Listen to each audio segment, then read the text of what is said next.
Halo, selamat datang kembali di channel YouTube pribadi saya. Nah, di video ini saya hanya ingin menjelaskan secara singkat materi tentang teori belajar dan motivasi ya. Nah, saya langsung mulai saja. Pertama saya jelaskan definisi belajar. Belajar itu adalah perubahan tingkah laku sebagai akibat dari interaksi antar stimulus dan respon, gitu ya. Lalu perubahan perilaku seseorang yang dapat diamati, diukur, dan dapat dinilai secara konkret. Nah, ciri-ciri belajar, aktivitas yang dapat menghasilkan perubahan dalam diri seseorang baik secara aktual dan potensial. Perubahan yang didapat sesungguhnya adalah kemampuan yang baru dan ditempuh dalam jangka waktu yang lama. Perubahan terjadi karena ada usaha dari dalam diri setiap individu. Nah, kemampuan harus dimiliki dosen dalam mengajar. Yang pertama adalah menumbuhkan keaktifan dalam belajar, menarik minat dan perhatian siswa, membangkitkan motivasi mahasiswa, terampil dalam menggunakan media pembelajaran, memanfaatkan sumber-sumber belajar secara maksimal, dan melakukan penilaian yang sesungguhnya ataupun authentic assessment. Nah, teori aliran belajar tingkah laku. Ya. Nah, menurut Thorndike, menggambarkan proses belajar sebagai proses pemecahan masalah, jadi problem solving ya. Lalu Watson belajar sebagai proses interaksi antara stimulus dan respon. Perubahan mental dalam diri seseorang selama proses belajar tidak diperhitungkan karena tidak dapat diamati. Clark Hull, kebutuhan biologis dan pemuasan kebutuhan biologis adalah penting dan menempati posisi sentral dalam seluruh kegiatan manusia. Nah, lalu Edwin Guthrie bahwa hukuman ataupun punishment memegang peran penting dalam proses belajar. Hukuman yang diberikan pada saat yang tepat akan mampu mengubah tingkah laku seseorang. Menurut Skinner, reward dan reinforcement merupakan faktor penting dalam belajar.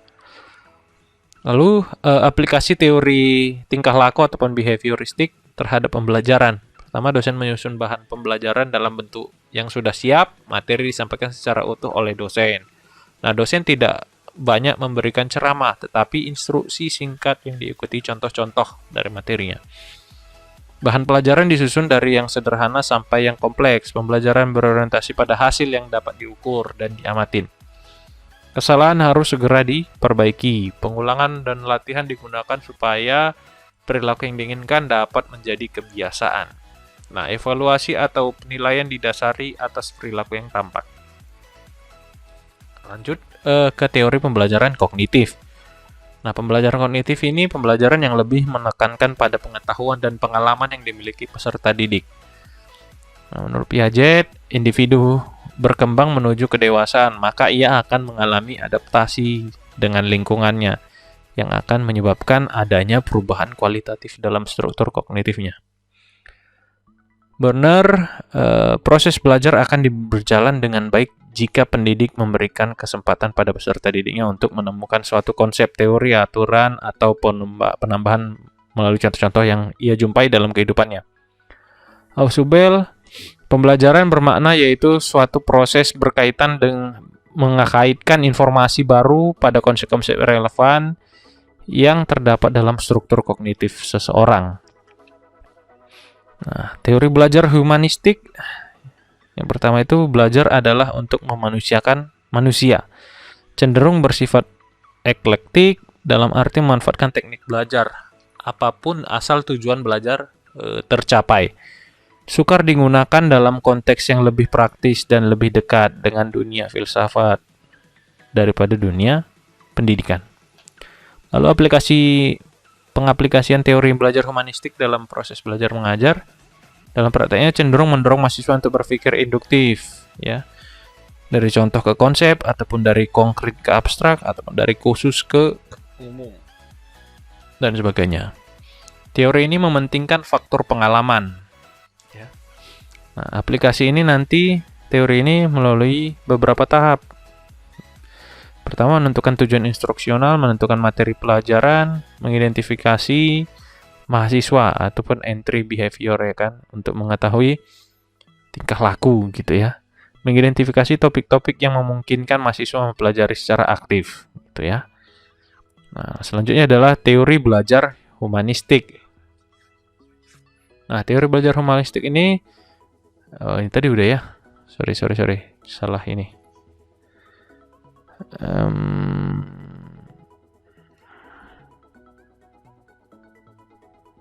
Humanistik udah.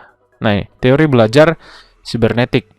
Nah, belajar adalah pengolahan informasi. Yang terpenting adalah sistem informasi yang akan menentukan terjadinya proses belajar. Jika tidak ada satupun jenis cara belajar yang ideal untuk segala situasi.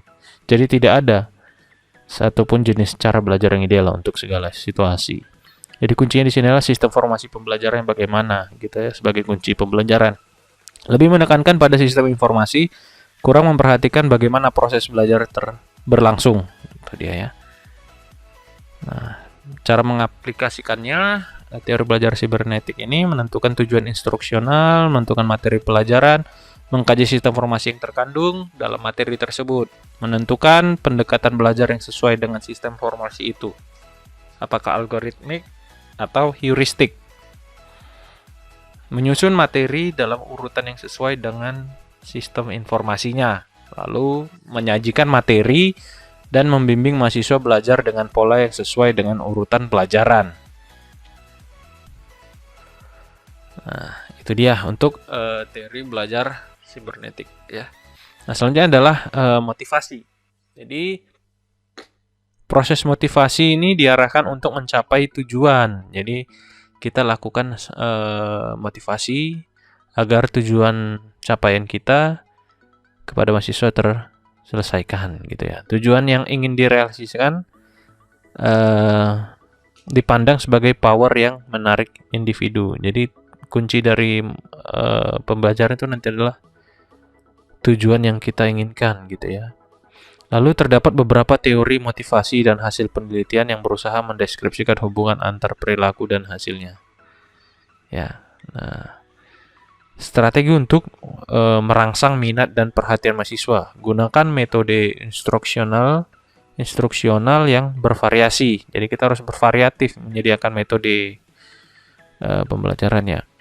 Gunakan variasi media dalam pembelajaran yang bisa menggunakan media sosial seperti sekarang, ya kan, menggunakan teknologi di industri 4.0 ini juga bisa, misalnya juga video YouTube gitu ya. Jadi banyak media dalam melakukan perkuliahan ya, yang bervariasi gitu. Lalu bila sempat gitu ya, gunakan humor dalam presentasi perkuliahan. Jadi untuk mengurangi tingkat kejenuhan dalam pembelajaran gitu ya.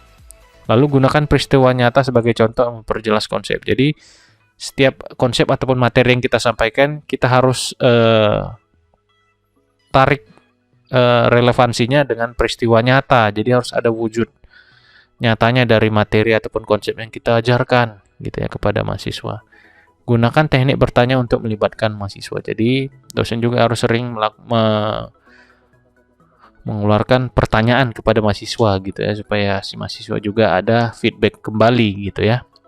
Itu strategi untuk merangsang minat dan perhatian mahasiswa. Nah, perhatian nanti itu ditimbulkan oleh sesuatu yang baru, yang aneh, yang kontradiktif dan yang kompleks. Ya, jadi perhatian mahasiswa nanti akan bisa kita dapatkan jika pengajaran kita dengan konsep yang baru gitu kan, dengan model yang baru, dengan gaya pengajaran yang berbeda dari yang biasanya, teman maksud tadi aneh tadi ya, dan kontradiktif serta kompleks. Nah, hubungan antara materi kuliah dengan kebutuhan dan kondisi mahasiswa. Jadi ini hubungan antara materi kuliah dengan kebutuhan dan kondisi mahasiswa. Jadi menurut motif pribadinya, kebutuhan untuk berprestasi, kebutuhan untuk memiliki kuasa, kebutuhan untuk berafiliasi. Ya, lalu motif instrumentalnya bahwa keberhasilan dalam suatu tugas adalah langkah untuk mencapai keberhasilan lanjutan. Keberhasilan yang lebih lanjut gitu ya. Nah, jadi jika nanti suatu tugas diberikan, nanti akan meningkatkan motivasi si mahasiswa untuk mencapai keberhasilan yang selanjutnya gitu ya. Lalu nilai kultural apabila tujuan yang ingin dicapai sesuai dengan nilai yang dianut oleh mahasiswa dan kelompok. Lalu selanjutnya adalah strategi untuk meningkatkan kepercayaan diri. Pertama, memperbanyak pengalaman belajar mahasiswa. Ya, jadi memperbanyak pengalaman belajar mahasiswa yang pertama, urutan materi dari mudah ke sulit ataupun sukar. Jadi jangan kita memberikan pengajaran langsung ke materi ataupun konsep ataupun pembelajaran yang langsung sulit gitu. Jadi nanti mahasiswa juga tingkat kepercayaan dirinya jadi rendah gitu ya, karena dia langsung merasa bahwa dirinya tidak bisa mengikuti materi itu gitu ya. Jadi kita harus mengatur materinya dari urutan termudah sampai ke sukar ataupun susah. Lalu perkuliahan disusun dalam bagian yang lebih kecil. Jadi perkuliahan itu penyampaian materinya diusahakan kita bagi-bagi dalam penyampaiannya gitu. Karena kalau kita langsung berikan dalam satu hari materi itu, mungkinnya juga si mahasiswa nanti bisa menjadi jenuh dan percaya dirinya menjadi rendah.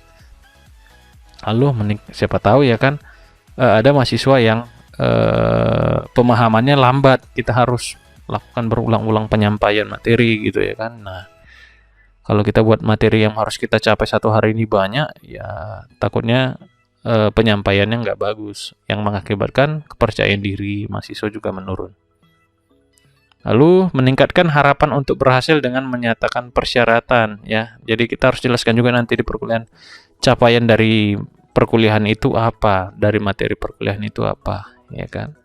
Lalu memungkinkan kontrol keberhasilan di tangan mahasiswa, adanya kontrak perkuliahan, itu maksudnya.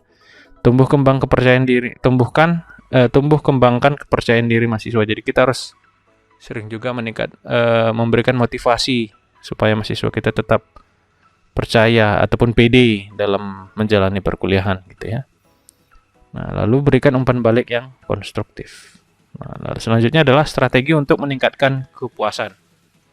Yang pertama, gunakan pujian secara verbal dan umpan balik yang informatif, bukan ancaman atau sejenisnya. Berikan kesempatan mahasiswa segera mempraktekkan pengetahuan yang dipelajarinya. Minta mahasiswa membantu teman yang belum berhasil menguasai suatu keterampilan atau pengetahuan. Bandingkan prestasi mahasiswa dengan prestasinya sendiri di masa lalu atau standar lain, bukan dengan mahasiswa yang lain, gitu ya. Nah, itu saja yang bisa saya berikan penjelasan dari materi belajar, teori belajar dan motivasi. Kurang lebihnya saya mohon maaf, saya ucapkan terima kasih.